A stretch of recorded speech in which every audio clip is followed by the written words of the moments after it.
The wind howled like an old song across the wide open plains of New Terra, bending the tall stalks of golden grass in sweeping waves, the kind you could almost drown in if you stood too still. Thunder rolled low across the hills, not loud, not sudden, just a deep growl like the planet itself was warning. Something was coming. Cale Carter tightened the straps of his coat and pushed the barn door shut against the rising storm rain, already lashing across the fields in cold diagonal streaks. He had lived through dozens of tempests on this frontier world, but something about tonight felt different, heavier, like the air itself had weight, like the stars were watching. He took one last look at the animals safe inside the barn, then stepped out into the storm, the mud squelching beneath his boots and the distant flash of lightning painting the clouds in eerie blue. The rain was cold but not sharp, the kind that soaked through slowly, like a secret crawling down your spine. Cale muttered to himself about loose fence boards and faulty roof beams as he crossed the yard toward his farmhouse, tired, ready for a fire, and whatever passed for dinner. Then he heard it, a sound. Not the wind, not the rain, not thunder, a whimper. Soft, high-pitched, barely there. At all like something small trying not to cry out. He paused, his breath catching against the rhythm of the storm. His hand moved instinctively to the flashlight strapped to his belt. He clicked it on the beam of light cutting through sheets of water. Nothing at first, just grass and puddles, and the black silhouette of the old oak tree standing crooked near the edge of his property. Then movement, something low to the ground, huddled half buried in mud, and leaves silver fur matted and soaked, too small to be a dog, too strange to be anything from this planet. Cale knelt slowly, the flashlight shaking just a little in his grip. The creature looked up at him, its eyes glowing faintly gold. Even through the rain and grime, it let out another whimper, softer now, weaker. "Hey there, little one." Cale said, his voice calm and low, even though his heart was thudding faster, now easy. "I'm not going to hurt you." The creature didn't run, didn't bare teeth, didn't growl. It just lay there trembling, so hard its tiny limbs barely moved.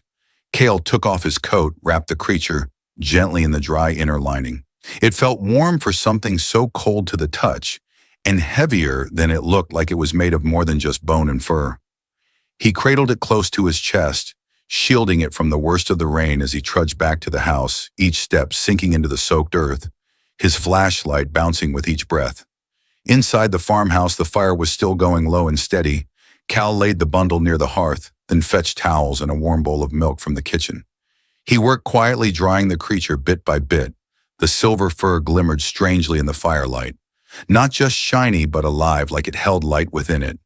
He noticed its ears were too pointed, its paws too delicate, and when he touched one, gently, a faint glowing pattern, like a symbol, shimmered beneath the skin before fading again. "What are you?" he whispered.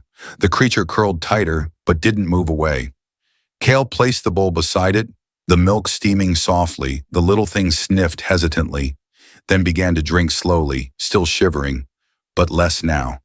Hours passed. The storm outside pounded against the windows, but the farmhouse was quiet, warm, filled only with the crackling of fire and the slow, steady breathing of something not quite animal, not quite alien. Cale sat back in his old rocking chair, watching it, his boots drying near the door, his hands still chilled, but his mind buzzing. "You'll need a name," he said softly, his eyes not leaving the small form beside the fire. "Can't just call you creature." He thought for a moment, then smiled. "How about Star?" The creature gave a small trill, like a question, then nestled deeper into the blanket. Cale chuckled. "All right then. Star it is, outside beyond the clouds and the storm, far above New Terra, where no eye could see. A dark shape hovered silent and watching its surface smooth and black as obsidian. No lights, no engines, no sound. Inside the vessel, beings watched, screens pulsing with strange glyphs. One of them pointed a long finger toward the glowing coordinates. "Target confirmed." A second voice echoed, cold, emotionless. "Prepare retrieval. The lost one must not awaken." But it was too late, because down below, wrapped in firelight and old blankets, something ancient had already begun to stir. Morning came slow and pale, dripping gold through the cracked windows of Cale's farmhouse. The storm had passed, leaving a world washed clean. The fields outside shimmered with dew, and the trees stood heavy and dripping, like they had something to say, but hadn't found the words yet. Kale stirred under his blanket eyes, blinking open to the sound of bird song, and the low hiss of the hearth still alive. With the last of the coals he stretched, groaned, and turned his head. The spot near the fireplace was empty. He sat up fast, eyes scanning the room where he had left the creature the night before the blanket lay crumpled. The bowl tipped over, but no trace of the tiny silver being remained. "Star," he called softly, his voice hoarse from sleep. No answer. He checked the kitchen, the hallway, even peeked under the bed. Then the barn, nothing. The house was too quiet again, too still, like it had gone back to pretending it had never known life. Then movement, a flash of silver across the roof. Cal stepped outside into the cool morning air, his boots still damp from last night, and looked up. There she was, perched on the ridge of the roof, her silver fur gleaming in the sunlight, her small body poised with uncanny balance. Her tail curled gently behind her, like a question mark, her eyes locked on the horizon. "How in the world did you get up there?" Kale muttered, half in awe, half in disbelief. The creature turned her head slowly, golden eyes meeting his gaze. And for a moment Kale swore she smiled, or at least something like it. A glimmer of amusement crossed her expression, light but unmistakable. He grabbed the ladder, leaned it against the side of the house, and climbed carefully, each rung creaking under his weight as he reached the top. He held out a hand. "Come on, Star, let's not make a habit of roof climbing." She didn't move at first, just tilted her head, studying him with those strange, wise eyes. Then slowly, deliberately, she stepped forward and pressed her forehead to his open palm. Warm, not just skin, warm but soul warm, a sensation that radiated up his arm and settled deep in his chest. And in that moment, Kale felt something, not physical, but real, as if her emotions were reaching out to his calm trust, and underneath it all, a sadness as deep as the sky. He blinked, then chuckled. "You're full of surprises, aren't you?" As he carried her down, he didn't notice the faint spark of light that lifted from her fur and drifted skyward, like a signal invisible to human eyes. Inside again, Star settled near the fire, curling up with a soft sigh. Cal busied himself with breakfast eggs, toast coffee, black and bitter, just the way he liked it. But as he turned back to the room, something flickered. The lights. They clicked off, then on again. A second later, not a power surge, not a storm glitch, just a single steady rhythm. Click, pause, click. He frowned, looked around. Then he saw her. Star sat in the center of the room, her paws pressed gently against the wooden floor, her fur shimmering faintly with each breath. Kale's mouth fell open. No way. The lights blinked again. Same rhythm as before. Star. He whispered, "Are you doing that?" She looked up at him, her golden eyes wide and innocent.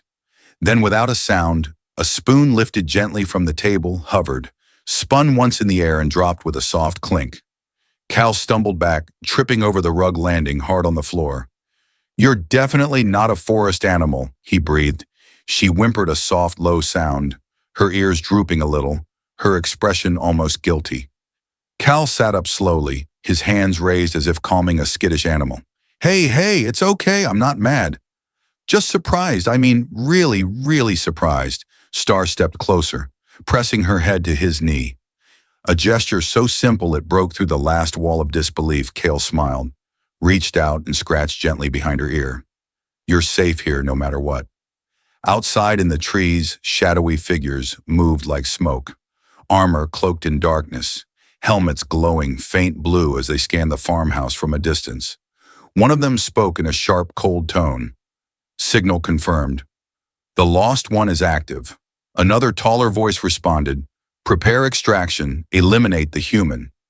They vanished into the trees, silent as breath. Inside, the fire crackled gently, and Star's ears twitched once, her eyes narrowing as she stared at the window. She knew they were coming. Night fell over New Terra once more, and the silence felt heavier than it should have. Kel sat near the fire, turning the pages of an old paper book, while a pot of leftover stew simmered quietly in the corner. The windows were fogged from the warmth inside, but beyond them the world had grown cold again. Star lay curled beside the hearth, her breathing steady, her silver fur rising and falling in time with the crackling of the flames, but her ears twitched, her golden eyes blinked open slowly. Something was wrong. Kyle looked up, sensing it too. Not in any one sound, but in the absence of them. No crickets, no rustling wind, no nightbirds, just a dense, unnatural quiet pressing against the walls of the farmhouse. Then a single droplet of water fell from the ceiling and landed on the tip of Star's nose. Her eyes flashed gold. Without a sound, she rose to her feet, every hair on her body standing on end. Her gaze locked on the front door. Cal stood quickly, reaching beneath the table for the old blaster he hadn't used in years. His fingers found it just as a low hum began to vibrate through the floorboards. Star growled low and deep, not a sound a pet would make, but something far older, more primal. Cal backed toward her, blaster raised. "What is it, girl?" And then the door exploded. A burst of blue light shattered the wood, blowing it inward in a storm of smoke and fire. Cal dropped to the ground, rolling behind the couch, as tall armored beings stepped through the smoke. Weapons raised glowing blue visors sweeping across the room. Not human. Not even close. The lead soldier raised a long rifle and pointed it directly at Cal's chest. Then Star moved, a beam of light shot from her body, blinding white and gold wrapping around her like a cocoon. The soldiers hesitated just for a heartbeat. Just long enough, Kyle seized the moment dove for the far side of the room and fired his blaster. The shot missed, but it was enough to break their line of sight. Then he froze because something was happening. Star floated above the floor, wrapped in ribbons of energy, her body shifting, stretching, transforming right before his eyes. Her small paws lengthened into fingers. Her limbs grew longer. Her fur faded into skin marked with glowing runes. Her silver hair spilled down her back like liquid moonlight. When the light dimmed, a girl stood in her place, slender, radiant, her eyes burning with fierce ancient gold. She looked around the room, not with fear, but with purpose. Cale gaped, speechless, breath caught in his throat. Star was not a pet. She had never been a pet. The soldiers moved again, snapping out of their confusion weapons, locking on the now human figure. She raised her hand. A pulse of force exploded outward, knocking the first three attackers into the far wall. Cal barely ducked in time as furniture shattered, glass flew, and smoke filled the room. The girl stepped forward, her bare feet glowing faintly with each step, her movements graceful, her presence undeniable. She lifted both hands and a shimmering shield of golden energy snapped into place surrounding herself and Cal, just as another volley of plasma blasts rained down. The shots vanished harmlessly against the barrier, leaving only sparks and heat. Kyle scrambled to her side, coughing from the smoke. "What are you?" he gasped. Her eyes met his. "I am not from your world," she said softly. "I was hidden to survive." More soldiers poured through the shattered door, their movements quick, their weapons brutal. Cal raised his blaster again, even knowing it wouldn't do much. "You must trust me," she said, urgency rising in her voice. "I already do," he answered without hesitation. Her expression softened just for a moment, the edge of a smile tugging at her lips like a memory of something long lost. She turned back to the chaos, her hands glowing brighter, then pressed them to the inner surface of the shield.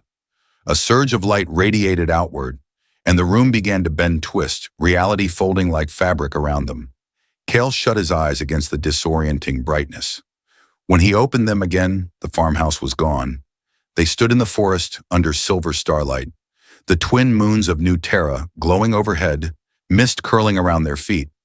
The only sound was the soft rustle of leaves. Kyle staggered back, staring at the trees, then at her. "You teleported us." "I shifted space," she said, breathing hard. "A small jump. It will not hold them for long." Kyle looked at her. Really looked. She was beautiful, yes, but not in any human way. She was otherworldly, ancient, marked by something deeper than time.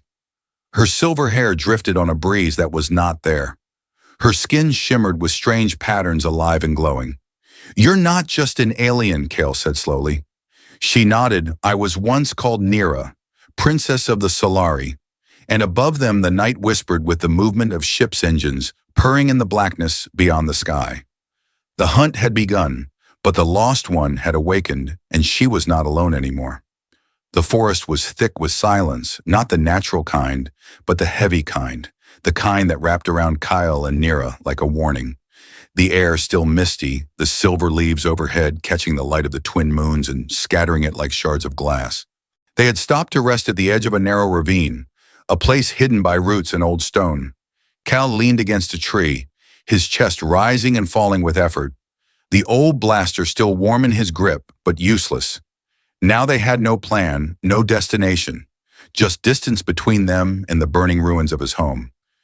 Nira sat across from him, her legs folded, her hands glowing faintly as she touched the earth, whispering words in a language Cale did not know, but felt like it belonged to the trees, to the stars. He watched her silently, trying to find the right thing to say, but none of the things in his vocabulary of dirt and fire and farming felt enough for what she had become. After a while, she opened her eyes, the glow fading, her face pale, her voice quiet. "My name is not Star." She said, "I was named Nira of House Ellerus, born beneath the moons of Selenara and heir to the Solari throne." Cal said nothing at first, just nodded slowly, letting the words settle like dust. "Princess, huh?" he said after a beat. "Could have fooled me." She blinked surprised, then let out the smallest laugh.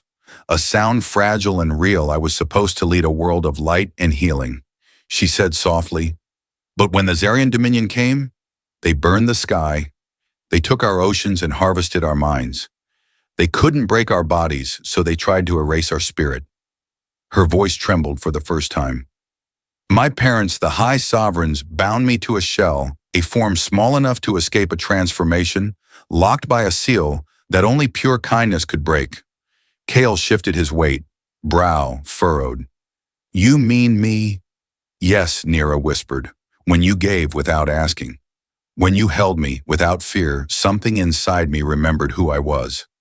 Cal looked away, unsure what to do with that kind of truth. "I was just trying to keep you warm," he muttered. "And that Cale Carter," she said, looking up with glowing golden eyes, "is what made all the difference." He sat down next to her, the bark rough against his back, the night chill slowly creeping in. "So what now?" he asked. "We just keep running until they stop chasing. They won't stop." She said, "Not until I'm dead or under their control. I carry knowledge. Not even I fully understand. The Solari were more than rulers. We were conduits of something older than the stars and the Zarion. Want me." He looked at her, then steady, serious. "Then we don't run." She turned to him surprised. "We fight," he said simply. Nira studied him for a long moment, as if trying to see through the skin and bone of him to something deeper. Then she whispered, "You would fight for me." Kyle met her gaze unflinching. "You changed everything." A pause. Then she leaned her forehead gently against his, the glow in her skin warming like embers, drawn to breath. "Then you are no longer just a farmer." "Kyle Carter," she said softly. "You are the first ember of a new rebellion." Above them the stars shifted, and far beyond the edge of known space, a dark council stirred and began to prepare for war. The morning came not with birdsong, but with dread, carried on the wind, like the scent of rust and ozone. Kyle stood near the mouth of a narrow canyon, his eyes scanning the tree line, while Nira rested nearby, her breathing shallow, her skin dimmed to a dull silver.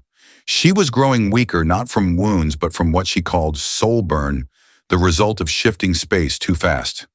"Too far. We don't have much time." Cal said, his voice quiet but urgent. Nira nodded, her eyes barely open. "They will come soon." She was right. A deep rumble rolled across the hills, not like thunder, but like something vast moving beneath the soil. The trees began to sway even though there was no wind, and the birds that had returned hours earlier now vanished again into silence. Then it appeared, a war machine, towering above the canopy like a walking mountain. A hunter titan, black as void, etched with Zarian glyphs. It moved on 4 legs, each step cracking the ground. Like a god had stepped into the forest, its cannons swiveled, scanning the terrain, and behind it, rows of infantry followed like ants behind a flame. Kyle swore under his breath and reached for Nira, who stumbled as she stood. "We have to move now." where he pointed toward the cliffs where the land broke apart into deep crevices, the place locals called the Broken Mouth. A place even drones avoided, too narrow for Titans, too chaotic for scanners, I know a way, he said, and before she could argue, he lifted her onto his back, her body lighter than it should have been, her warmth burning through his jacket. They ran, or rather Kale ran, and the world ran with him. The Titans spotted them and let out a mechanical roar, its side cannons firing plasma into the treetops, turning them into flame. The infantry shouted in a language Kale couldn't understand, but the meaning was clear. Don't let her escape. They reached the canyon's edge just as the first drone squad broke through the trees. Nira slid from his shoulders and limped beside him, her hand glowing weakly with a flicker of energy. This way, Kale urged, pointing to a narrow stone bridge that spanned the crevice, thin, cracked by time but still standing. They dashed across, their boots echoing against the stone, the wind howling up from below. Then a blast struck near the edge, and Kale was thrown forward, tumbling across the rock. Nira screamed and skidded to a stop beside him, blood on his forehead, dirt in his mouth. He turned to her through the haze. Go, he rasped, save yourself. But Nira didn't move. Not without you, she said, her voice low, her hand gripping his shirt. The Titan loomed behind them, aiming its main cannon. Cal's mind raced, then locked on the one option they had left. Cut the bridge, he said. What, blow it, drop it now. But you're still... Just do it. Nira rose slowly, eyes blazing gold for the first time since the battle began, and with a cry in her native tongue, she summoned a spear of light that split the stone bridge in two. The crack roared through the canyon like thunder, and the structure fell, taking the advancing soldiers and the edge of the Titan platform. With it, Kale and Nira dove to the far side just in time. The Titan tried to stop its momentum, but the edge gave way, and it slid down into the misty dark. Below, the sound of screeching metal echoing for what felt like minutes. Then silence, real and total. They lay together on the cracked stone, breathing hard side by side, staring at the clouds that had begun to part. You jumped for me, Nira whispered. You shattered a canyon for me, Kale replied. They laughed softly, the sound small, but real. Above them, the twin suns began to rise, turning the valley gold. And below them, something ancient stirred in the soil, a deeper threat waiting still patient, watching the last Solari and the human who had chosen her over fear. The sun dipped behind the cliffs, casting long shadows over the broken valley. Kyle and Nira moved carefully through a narrow rock passage cut into the side of the mountain, their breath still heavy from the run, their bodies aching but alive. They found a cave near the summit, just wide enough for shelter, just deep enough to vanish. Inside it was quiet, cool, and damp, but safe. Kale gathered dry twigs from a dead tree outside, struck a spark, and coaxed a small fire into life, its flickering light dancing across the walls like ghosts from another time. Nira sat near the flames, her legs drawn close. Her silver hair tangled, her skin dimmed with fatigue. The radiant glow that had once shimmered across her form, now a faint pulse just beneath the surface. Her eyes golden and still ancient, but softer, now more human. Kale passed her a piece of ration bread and sat beside her, their shoulders almost touching. She took the bread slowly, eating in silence, before finally whispering, "The last time I sat by a fire, it was on the balcony of the palace watching the moons rise over the crystal lakes. My father poured tea. My mother braided my hair. I never thought I would miss those things until they were gone." Kyle looked at her, not with pity, but with quiet respect. "You still carry them," he said softly in every word, "every fight." She shook her head, "No, not anymore. I carry the war, not the warmth." He hesitated, then reached into his pack, pulled out a small object wrapped in cloth, and placed it gently into her hands. It was the crystal, the one she had shown him the night before, when she thought they might not live to see the dawn. "You said this was all that was left of your world." She unwrapped it slowly. The crystal pulsed softly in her palm. Like a heartbeat, it glowed in rhythm with her breath. "It holds the song of the Solari." She said, "The resonance of our people." It was never meant to be a weapon, only a key. A key to what? to remembering who we were before the Empire, before the fear. Cal watched her fingers trace the edge of the stone, like it was something sacred. You still have a future, Nira. No, she said, I have a choice, to keep running or to become the flame again. He nodded, then choose. She looked at him, and in that moment there was no human and alien. No soldier and refugee, only two people broken by war, but not lost. He opened his hand. I'll fight with you, whatever comes. Her hand found his fingers tangled with them, like roots with soil, fragile but strong. You may not be Solari Kale Carter, she whispered, but you carry their light better than most who were born to it. He smiled faintly. Then let's remind them what the light can do. Outside, the sky turned deep blue and stars began to blink awake above the valley. Inside the cave, two souls sat beside a small fire, not just resting, but choosing. The night deepened over New Terra as stars gathered like an audience in the sky, watching silently as two small figures made their way toward the ridge beyond the valley. Nira moved ahead now, her steps light but determined. Kel followed close behind his grip, steady on the old blaster, though they both knew it wouldn't be enough for what lay ahead. The last gate. That was what Nira had called it. An ancient Solari structure built long before the fall, half buried under the cliffs, forgotten by most, and hidden from the machines of the Zarian Dominion. Kyle had only seen it in fragments pulled from Nira's fading memories, drawings etched in the dust by firelight, descriptions whispered between breaths in their long nights of hiding. Now it stood before them, a towering arch carved into the mountainside, its surface etched with patterns that shimmered faintly as Nira approached her presence alone, causing the runes to stir like they were waking from a dream. This is it, she whispered. This is where it ends or begins, Kale said quietly, stepping beside her. The gate pulsed once as if in response, and a low hum rolled through the air, the energy shifting something unseen deep beneath the earth.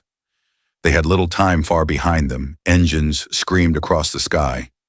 The Dominion fleet had arrived, black ships blotting out the stars, scanning, flashing, hunting their signals like predators in the dark. Nira pressed her palm to the center of the gate, her skin glowing in rhythm with the ancient stone. The crystal around her neck began to pulse faster, warmer, the connection forming a bridge between blood and memory. Kyle watched as her form lit from within, the light tracing old marks across her arms, her neck, her spine like constellations. Only her body knew. The gate began to open, but not silently. A deep echo filled the air, a vibration that reached into the bones and whispered something forgotten. Across the sky, red lights flared. Enemy ships turned toward their position.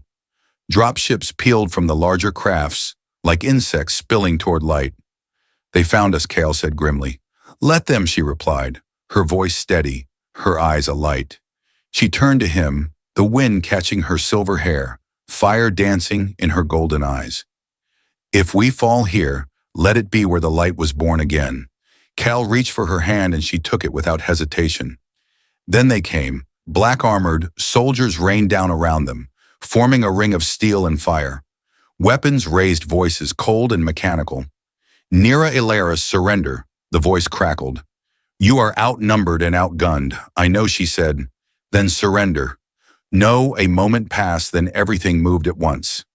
Kyle dove to the side, firing blind, just to force them back. Nira raised both hands and sent a blast of pure energy through the sky.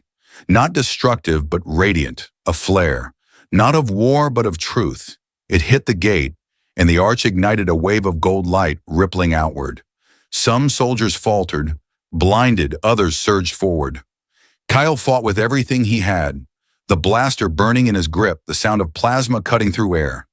Deafening, Nira stepped into the gate, her body framed by ancient light, her voice rising, not in fear but in command. This is Solari soil, she declared, and I reclaim it. A pulse of power burst from her chest, the crystal detonating, with light not to destroy but to awaken. The mountain shook, the gate cracked open, and the sky answered.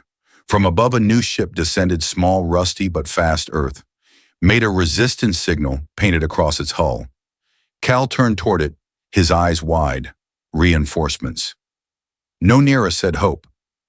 The soldiers hesitated too long. The light swept over them, pushing back their ranks, disrupting their tech.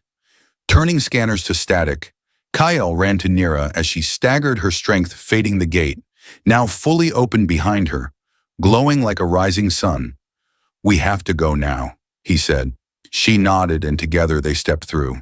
Behind them the Dominion shouted, fired, cursed, but the gate swallowed them and closed. Silence. Then stars again. The world beyond the gate was unlike anything Kale had ever seen. Vast fields of light stretched into infinity. Not sky, not earth, but something in between. A place built from memory and song, where echoes of ancient voices floated like wind through glass towers that shimmered in colors no human language could name. He stumbled forward, breath caught as gravity shifted around him, not pulling him down but toward something deeper.